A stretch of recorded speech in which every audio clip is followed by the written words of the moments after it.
I want to point out this graphic here. It is irrelevant. Nobody's talking about this, says the people who haven't been listening to those people who have been talking about this. If you are new to the space sector, then I don't blame you for not knowing how we got to this point with NASA's Artemis program. But if you have worked in the space sector for any number of years, then you well know the debates that happen constantly. Don't pretend these conversations have not been happening, because they have. And this video is inspired by Dustin at Smarter Every Day. I do think there were significant problems with how that video portrayed where we got to today. Teeny bit of backstory here, super quick.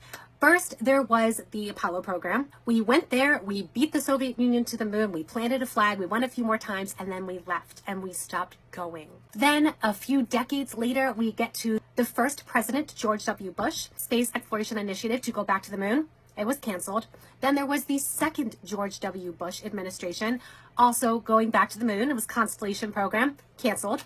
And now we have this Artemis program, started under the Trump administration, actually started before the Trump administration technically, and renamed Artemis under the Trump administration and continued on in the Biden administration. I want to point out this graphic here. Very clever graphic. Again, credit to Dustin at Smarter Every Day. It is irrelevant. It is completely irrelevant because this is the graphic that matters. It does not matter that Artemis has not happened yet.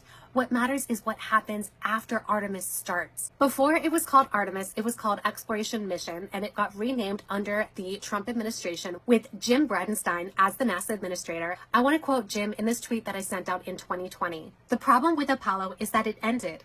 We want to create a sustainable program. From the start, Artemis was never meant to be Apollo. It was meant to be a sustainable program. So sustainable programs are going to have different architecture than a program that was meant to simply beat the Soviet Union to the moon." But did you notice something? Did you notice that we are talking about it? How did we get that strange near rectilinear halo orbit? Well, here's an entire white paper from 5 years ago published by NASA. NASA is having these conversations. NASA is just not creating this stuff out of thin air. These conversations are happening. How did it happen that SpaceX was chosen to have this complex architecture of refueling in orbit before it can go on to the moon and refueling multiple times? Well, it was chosen that way. It was competed against multiple other proposals to land humans on the surface of the moon and return them back to orbit. And in the source selection document written by Kathy Leaders of NASA, she's now at SpaceX, she wrote, quote, "I acknowledge the immense complexity and heightened risk associated with the very high number of events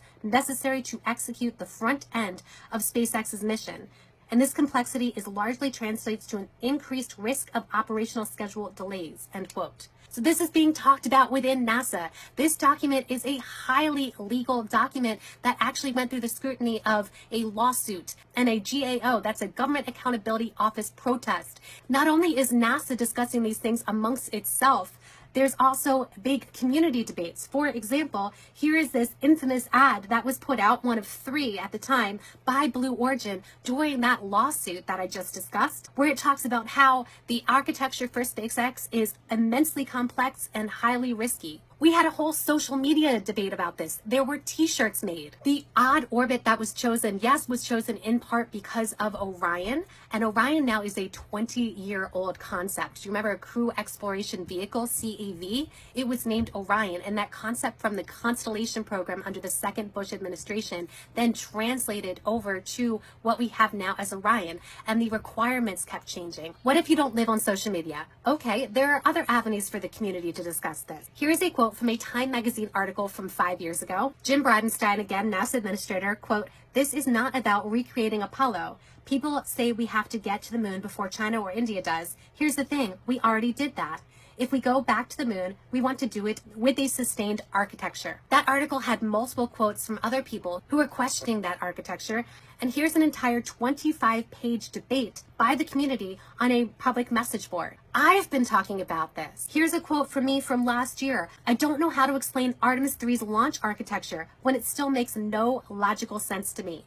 Can we keep the goal of returning humans to the moon and scrap the relay race?" And here, a few days later, I have an entire thread about the gateway and the pros and cons of the gateway, which I posted here on Twitter, X, and then I also posted on LinkedIn and got a lot of discussion going. And if that's not enough for you, NASA has advisory panels. For example, the Aerospace Space Safety Advisory Panel that I know has discussed this particular topic multiple times, as well as other councils, the National Advisory Council. And the thing is that people don't know how the sausage is made, so they're not necessarily paying attention. Not everyone wants to know, and not everyone needs to know how all this is happening. This is a compromise. This is a political compromise. It's a financial compromise. It is a technical compromise. It is an international compromise. And a lot of this is by design to be expensive and complex because NASA needs to make this a 50-state program for political reasons. And so when you're thinking about all the ways that we came to this point, which, yes, I agree, is completely not the best architecture, it's all a compromise, and we have been discussing it. Pay attention and join into the conversations. I promise you, you actually can make a difference if you participate in the process.